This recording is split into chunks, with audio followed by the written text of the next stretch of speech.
Shri R V Babu, നമ്മുടെ നാട്ടിൽ എല്ലാ മതങ്ങളിൽ വിശ്വസിക്കുന്നവർക്കും ആരാധനാ സ്വാതന്ത്ര്യം അനുവദിച്ചു കൊടുത്തിട്ടുണ്ട്. അതിനുള്ള സംവിധാനവും ഏർപ്പെടുത്തിയിട്ടുണ്ട്. എന്നാൽ നമ്മുടെ കോളേജുകളിലും സ്കൂളുകളിലും ഇത്തരം സംവിധാനങ്ങൾ നിലവിലില്ല.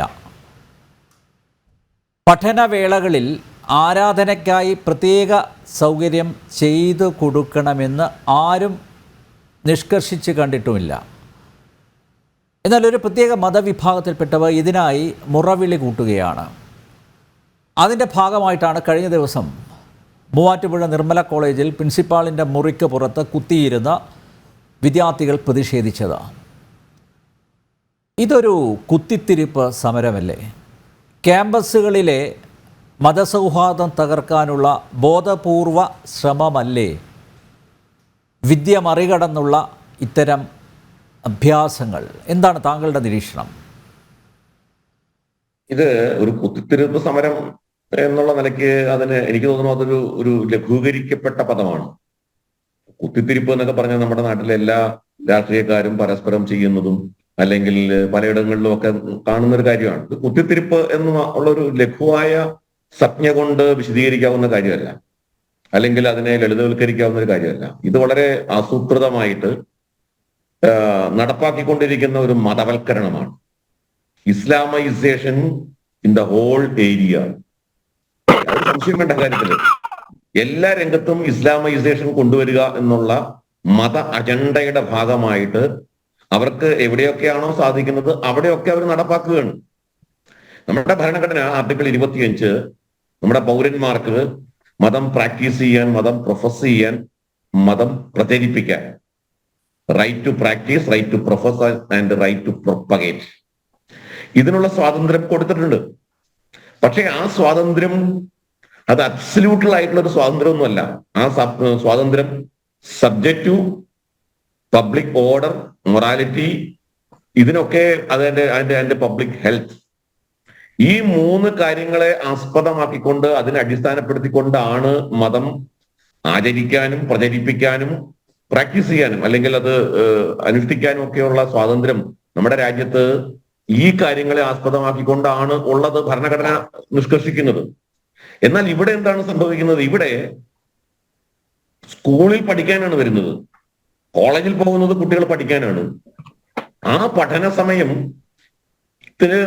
കൂടാതെ അവിടെ കോളേജുകാർ ഇപ്പോ ഇനി അവിടെ ഓരോ മതവിഭാഗത്തിനും പള്ളി പണിത് കൊടുക്കണം, അമ്പലം പണിത് കൊടുക്കണം എന്നൊക്കെയുള്ള ഒരു സ്ഥിതിയിലേക്ക് നമ്മുടെ ഭാരതം എന്ന് പറഞ്ഞാൽ എനിക്ക് തോന്നുന്നില്ല അങ്ങനെ ഭാരതത്തിൽ മുഴുവൻ സ്ഥലങ്ങളിലും ഉണ്ടെന്ന്.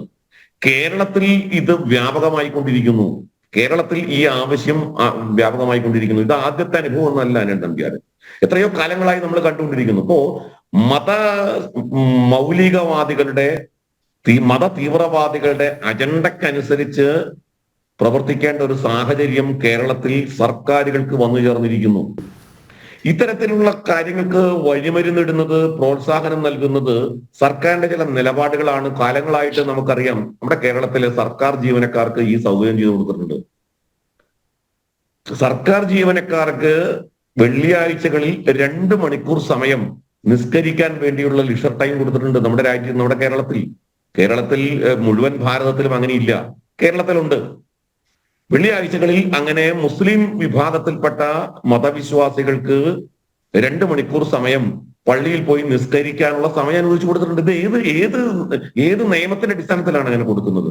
അത് ഓഫീസ് മാനുവലിൽ പരാമർശിക്കപ്പെട്ടിട്ടുള്ള കാര്യമാണ് ഞാൻ ഈ പറയുന്നത്. ഓഫീസ് മാനുവലിലുണ്ടത്.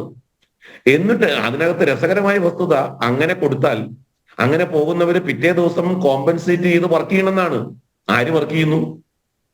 ഈ വെള്ളിയാഴ്ചകളിൽ നമ്മുടെ കളക്ടറേറ്റ് ഓഫീസിൽ പോയി കഴിഞ്ഞാൽ, എനിക്കറിയാം എറണാകുളം കളക്ടറേറ്റ് ഓഫീസിൽ വെള്ളിയാഴ്ചകളിൽ ഒരു 40-45% സീറ്റുകൾ ഒഴിഞ്ഞു കിടക്കും. 12 മണി മുതൽ 2 മണി വരെ. 2 മണിക്കും വരുന്നുണ്ടോ എന്ന് ചോദിച്ചാൽ ആരാണത് നോക്കാറില്ല. അപ്പൊ ഇവിടെ പ്രശ്നം ഈ സർക്കാരിന്റെ ഇത്തരത്തിൽ എന്തിന് ഈ സർക്കാർ സ്ഥാപനങ്ങളിൽ ഇങ്ങനെ ഒരു സമയം അനുവദിച്ചു കൊടുക്കണം? അനുവദിച്ചു കൊടുക്കണം? വെള്ളിയാഴ്ചകളിൽ സ്കൂൾ ആരംഭിക്കുന്നത് എപ്പോഴാണ്? എന്തിന് നമ്മുടെ രാജ്യത്ത്, നമ്മുടെ കേരളത്തിൽ സ്കൂൾ സമയത്തിന്റെ കാര്യത്തിൽ ഒരു ഖാദർ കമ്മിറ്റി റിപ്പോർട്ട് വന്നു. സ്കൂൾ സമയം പരിഷ്കരിച്ചുകൊണ്ട് ഒരു റിപ്പോർട്ട്, ഖാദർ കമ്മിറ്റി റിപ്പോർട്ടാണ്. ആ റിപ്പോർട്ട് അംഗീകരിക്കാൻ തയ്യാറായില്ല. അതിന്റെ കാരണം എന്താ? അത് മദ്രസയിൽ പോകുന്ന വിദ്യാർത്ഥികളുടെ സമയത്തിന് ബന്ധപ്പെടുത്തിയിട്ട് അത് അവർക്ക് പറ്റില്ല. മദ്രസയിൽ കുട്ടികൾക്ക് പോകാൻ പറ്റില്ല, അതുകൊണ്ട് പറ്റില്ല എന്നാണ്. നോക്കൂ, എല്ലാം മതവുമായി ബന്ധപ്പെടുത്തിക്കൊണ്ട് ഇത് മറ്റേതെങ്കിലും മതവിഭാഗം ആവശ്യപ്പെട്ടാൽ നടക്കുമോ? ഇല്ല. ഇപ്പൊ ഇവിടെ തന്നെ എന്താ, കുട്ടികൾക്ക് പോകാൻ അവിടുത്തെ തൊട്ടടുത്ത മോസ്ക് ഉണ്ട്. മുസ്ലിം പള്ളിയിൽ സ്ത്രീകൾക്ക് പ്രവേശനമില്ല, അതുകൊണ്ട് മുസ്ലിം പള്ളിയിൽ സ്ത്രീകൾക്ക് വേണ്ടി സർക്കാർ പ്രത്യേക സംവിധാനം ഉണ്ടാക്കി കൊടുക്കണമെന്നാണ്.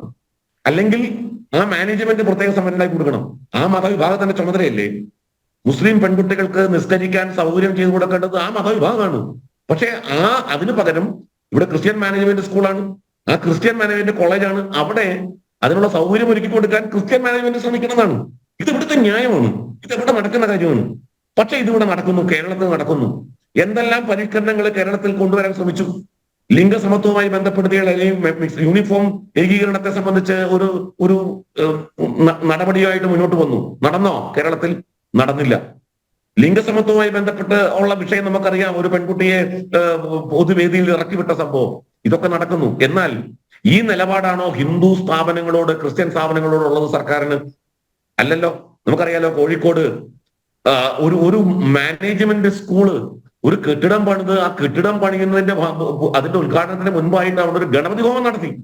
ആ ഗണപതി ഹോമം നടത്തിയതിന് എതിരായിട്ട് അവിടെ ഈ പറയുന്ന ഇവിടെ SFIയും MSFും ചേർന്നിട്ട് നിസ്കരിക്കാനുള്ള മുറിക്ക് വേണ്ടി സമരം ചെയ്ത് പ്രിൻസിപ്പാളിനെ ഖരാവ് ചെയ്യുമ്പോൾ അവിടെ ആ മാനേജ്മെന്റ് സ്കൂള് അവര് ഒരു കെട്ടിടം പണിത് അതൊന്ന് ഉദ്ഘാടനം ചെയ്യുന്നതിന് മുമ്പ് ഒരു ഗണപതി ഹോമം, അവരുടെ വിശ്വാസം അനുസരിച്ച് ഒരു ഗണപതി ഹോമം നടത്തുന്നതിന് ആ ചടങ്ങ് അലങ്കോലമാക്കി, അത് തല്ലി തകർത്തു. അവിടുത്തെ ആ മാനേജ്മെന്റ് ആളുകളെ മർദ്ദിച്ചു, കെട്ടിയിട്ട് മർദ്ദിച്ചു, എന്തെല്ലാം അക്രമം ചെയ്തു.